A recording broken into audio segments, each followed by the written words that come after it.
Fala pessoal, tudo bem? Sempre sem enrolação e com equilíbrio, tentando passar informação de qualidade e conhecimento para você. A gente traz uma notícia aqui de que é iminente a venda do belo zagueiro Rúben Dias, de 23 anos, do Benfica, para o Manchester City da Inglaterra. Ora bolas, o que isso interessa à vida do Flamengo?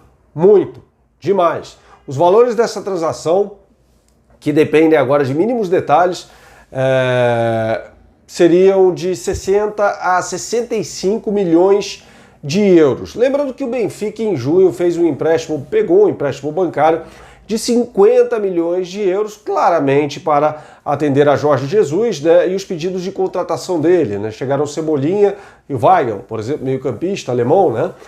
O Vertonghen veio sem custo de compra, né, porque o contrato dele com o Tottenham acabou, mas evidentemente tem luvas diluídas no salário. E agora o Benfica vendendo o Rúben Dias, claramente vai precisar contratar. O Jorge Jesus deu uma entrevista, o link está aqui embaixo, ao jornal português A Bola, em que ele fala que o time precisa de 2 zagueiros, você vai ler como 2 centrais, mas são 2 zagueiros e 2 pontas de lança. Ora, gente, não precisa ser evidente para saber que o Benfica sim pode assediar jogadores do Flamengo, né? Quando ele fala em 2 centrais, claramente o Léo Pereira é um dos nomes que podem ser contratados. O Léo Pereira foi contratado pelo Flamengo por 6 milhões e meio de euros junto ao Atlético Paranaense e pode sair por 9 milhões de euros, tá? O Bruno Henrique, por exemplo, a multa rescisória dele está na casa dos 35 milhões de euros e a do Gerson na casa dos 75, 80 milhões de euros, tá? Então, se o Benfica chegar pagando a multa, acabou, não tem o que fazer. Ah, mas tem um acordo de cavalheiros, vai até a página 2, né? Vale lembrar que tem eleição do Benfica daqui a pouco mais de um mês e o presidente Luiz Felipe Vieira, que tem denúncia, está todo enrolado na justiça portuguesa, vai concorrer com o Rui Gomes da Silva, que é um crítico feroz da contratação do técnico Jorge Jesus. Ele precisa de resultados e já sofreu um grande revés, que foi a eliminação do PAOK, para o PAOK na fase preliminar ali da UEFA Champions League, né? Então, precisa dar uma resposta para o seu torcedor. Claramente, e com essa venda do Rúben Dias, é óbvio que vai trazer um zagueiro para jogar ali ao lado do Vertonghen, né? O Jorge Jesus diz que tem apenas 3 zagueiros nessa entrevista, então claramente vai precisar contratar um zagueiro e deve trazer um ponta de lança. E o Jorge Jesus deixou claro que se não houver jogadores melhores do que aqueles que estão no grupo dele, é melhor não trazer. Gente, a gente sabe, obviamente, que ele é um entusiasta da bola do Bruno Henrique, do Gerson e do Léo Pereira. Ou seja, o Flamengo pode sim ser assediado para o Benfica levar esses jogadores. E aqui não tem nenhuma notícia, você vai ler por aí, até no YouTube, né? Ah, o Flamengo vai perder jogadores, calma. Mas assim, o Benfica claramente ganha um fôlego para contratar jogadores, o próprio Jorge Jesus foi bem direto em relação a isso. Agora, o Benfica pode preferir quitar esse empréstimo com o banco, né, ao qual contraiu esse empréstimo de 50 milhões de euros. Eu duvido que isso vai acontecer. O Benfica vai contratar. Resta saber se vai contratar jogadores ou não do Flamengo. Lembrando que Jorge Jesus é um entusiasta de Léo Pereira, Bruno Henrique e Gerson. Já tinha pedido as contratações dos 3 ao Luiz Felipe Vieira, presidente do Benfica, e imagino que o presidente do Benfica não vai medir esforços para atender aos pedidos de Jorge Jesus, afinal, fez parte do convencimento, do processo de convencimento da contratação, né, de Jorge Jesus. A garantia é um pouco demais, mas a promessa de que o Benfica se reforçaria com jogadores pedidos pelo Jorge Jesus. Pedido pelo Jorge Jesus mesmo, chegou um, que foi o Everton Cebolinha, tá? Tá jogando bem, aliás, no time do Benfica. Muito bem, eu não entendo como demorou tanto para jogar no futebol português.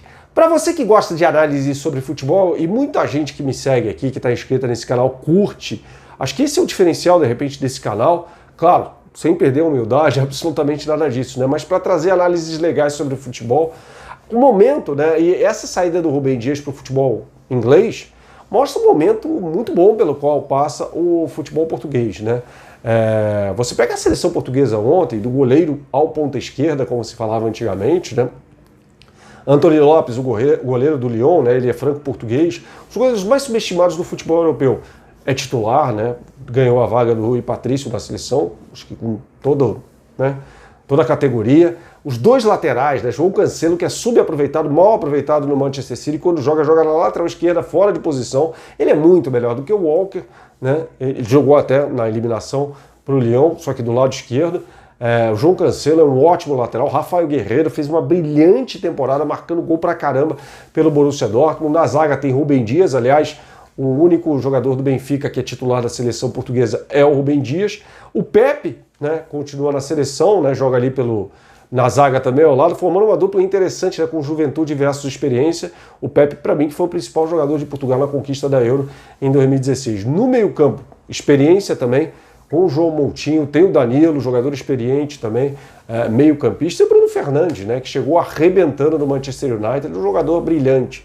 No ataque, Bernardo Silva, que é uma das armas, né, ofensivas do Guardiola no Manchester City, tem Cristiano Ronaldo, e aí pode ter João Félix, tem gente pra caramba para entrar por ali, o Jota, né, que foi contratado pelo Liverpool junto ao Wolverhampton, tem muita gente, na lateral direita o reserva do João Cancelo, o Semedo, né, que foi contratado pelo Wolverhampton junto ao Barcelona, então tem muita gente de qualidade ali. Eu ouso até falar que é um time com mais qualidade que a seleção brasileira hoje, a que ponto o futebol brasileiro chegou, né? Lembrando que Portugal começou a entrar no cenário internacional mais fortemente no início dos anos 60, com o bicampeonato, né, da Liga dos Campeões da Europa, então Copa dos Campeões pelo Benfica, que tinha como seu grande baluarte o Eusébio, que levou o Benfica, a seleção portuguesa, treinada pelo Otto Glória, ao terceiro lugar na Copa do Mundo da Inglaterra, né, em 1966, e aí Portugal conquista uma Euro em 2016, conquista a última Liga das Nações, conquista mundiais sub-20 no meio do caminho, né, 89 e 91, disputa com mais frequência Copas do Mundo, e hoje tem um time muito bem treinado pelo técnico Fernando Santos, que eu nem acho o melhor técnico do futebol português, mas há muito tempo é técnico que ganhou 2 títulos, né? Ganhou a Euro e ganhou a Liga das Nações, a primeira edição da Liga das Nações. Para falar mais sobre essa seleção portuguesa e trazer mais conhecimento para a gente, eu vou chamar o especialista em futebol português, Marcelo Guilhoto, que mora na Europa e vai falar um pouquinho mais sobre a gente. Vai lá, Guilhoto, tudo bem? Olá, Bernardo. Um grande abraço, obrigado pela oportunidade. É um prazer sempre falar com você. Admiro bastante o seu trabalho, acompanho o seu canal. Parabéns aí pelo sucesso. Falar um pouco do futebol português. Primeiro, eu gostaria de falar que é uma pena da Eurocopa ter sido adiada para 2021. Acreditava realmente que Portugal pudesse repetir o feito de 2016 e conseguir o bicampeonato. Acho que até uma seleção mais forte, se a gente analisar posição por posição, a mescla entre juventude, essa nova geração de grandes valores, com a experiência de alguns remanescentes nessa seleção, acho que Portugal tem feito um bom trabalho e poderia repetir o feito sim. Se a gente for falar de posição para posição, Portugal hoje tem 2 grandes goleiros, tem o Rui Patrício, muito mais experiente, mais sólido, consistente, tem o Anthony Lopes, que fez um excelente trabalho, que tem feito um excelente trabalho no Lyon, na última Champions chegou longe e foi peça fundamental nessa grande campanha do Lyon. Acho que a defesa tem o Pepe, que já em final de carreira não tem a mesma velocidade ou dinamismo que tinha no passado, mas ainda é um jogador experiente e que dá bom caldo. O Rúben Dias, eu diria que até joga melhor na seleção do que propriamente no Benfica. No Benfica ele é um jogador mais violento e na seleção ele tem se portado bastante bem. Eu acredito que tenha feito uma boa dupla com o Pepe e dá uma certa consistência. Infelizmente não tem tantas peças de reposição assim na defesa. Tem o Fonte, que jogou com o Pepe na última Eurocopa, é um bom jogador, mas nunca foi um jogador extraordinário. Em relação aos laterais, gosto muito do João Cancelo, acho um lateral bastante efetivo no ataque, consistente na defesa. Não gosto do Nelson Semedo, foi um dos responsáveis aí pela goleada do Barcelona, sofrida pelo Barcelona contra o Bayern. Acho que o lateral esquerdo do Portugal também está bem servido, tem o Rafael Guerreiro, que é um bom valor, sabe jogar mais na parte ofensiva, até pelo fato de no Borussia ele jogar mais como um jogador, como um ala, como um jogador mais de meio campo. Em Portugal ele tem que defender um pouco mais pelo esquema tático do Fernando Santos, mas é um jogador de boa técnica, é um jogador que chega bem no ataque, é um jogador que bate bem faltas também. Enfim, no geral eu acho que é uma defesa de médio para boa, né?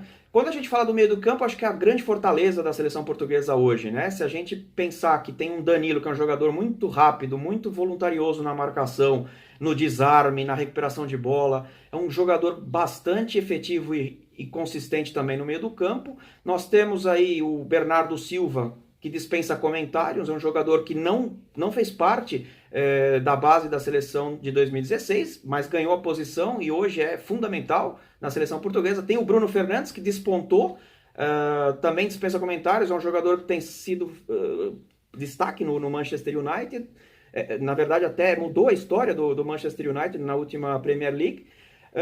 Também tem jogadores mais experientes, como o João Moutinho, que tem sido o segundo homem aí de contenção, e é um jogador que também alia experiência e técnica, e ainda tem um banco relativamente forte, né? Tem o William Carvalho, que não estou comentando aí como um possível titular, mas também é um jogador que tem jogado como titular quando estava em condições físicas. É um jogador bastante importante também para a seleção. E no ataque eu acho que tem grandes opções, né? Cristiano Ronaldo, nem precisa falar, apesar da idade, é um jogador que cada vez mais parece vinho, né? Vinho de grande reserva, que demonstram qualidade e uma eficácia fora do normal.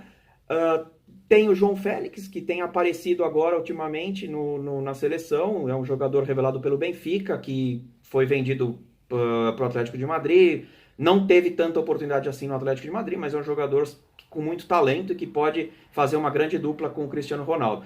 E além disso, tem outros jovens valores. Tem o André Silva, que está no Eintracht Frankfurt, que jogava no Porto, também é um jogador que já jogou muitas vezes com o Cristiano. E tem outros jogadores também bastante capazes, como o Diego Jota, que acabou de ser transferido para o Liverpool, um jogador bastante rápido, um jogador também que dá uma outra dinâmica, para uma entrada no segundo tempo para fazer a diferença, também pode contribuir bastante. Acredito muito que essa seleção possa dar bom caldo também no Europeu de 2021. Vamos lá ver. Um grande abraço, Bernardo. Espero ter contribuído. Valeu, Guilherme, muito obrigado. Lembrando que a gente segue acompanhando, claro, a situação, esse impasse, né, do jogo do Flamengo contra o Palmeiras no próximo domingo às 4 da tarde. O jogo que está marcado ainda pela CBF, né, para as 4 da tarde no Allianz Parque pelo Campeonato Brasileiro. E a gente já falou num vídeo anterior aqui sobre a possibilidade de adiamento do jogo entre Flamengo e Independiente Del Valle, que inexiste essa possibilidade. O que o Flamengo vai tentar é que jogadores infectados entrem em campo, baseado no que aconteceu com o Boca Juniors, né, que teve um surto até com mais jogadores contaminados, foram 18 contra 16 do Flamengo atualmente. E o Boca Juniors jogou contra o Libertad, usou esses jogadores contra o Libertad. A alegação foi de que eles eram portadores, mas não poderiam passar adiante, né? E isso foi aceito, acatado pelo Departamento Médico da Confederação Sul-Americana de Futebol. Teve um caso também já dito do Raniel no Santos, que estava na mesma situação e jogou contra o Olímpia. Então o Flamengo vai tentar se basear nisso para pelo menos usar os jogadores daquela primeira leva, né, de infectados, que eram os dois laterais direitos, Isla e Mateuzinho, Felipe Luiz, Diego, Michael e o Bruno Henrique, tá? E a gente vai seguir, evidentemente, monitorando aqui neste canal tudo sobre essa possível investida, né, do Benfica, que tem um reforço de caixa aí que, de repente, vai sim assediar os jogadores do Flamengo, beleza? Grande abraço mais uma vez, saudações, muito obrigado por tudo e ao longo do final de semana, análises, né, sobre o Palmeiras, até que se diga o contrário, o adversário do Flamengo na partida do próximo domingo pelo Campeonato Brasileiro. Beleza? Saudações!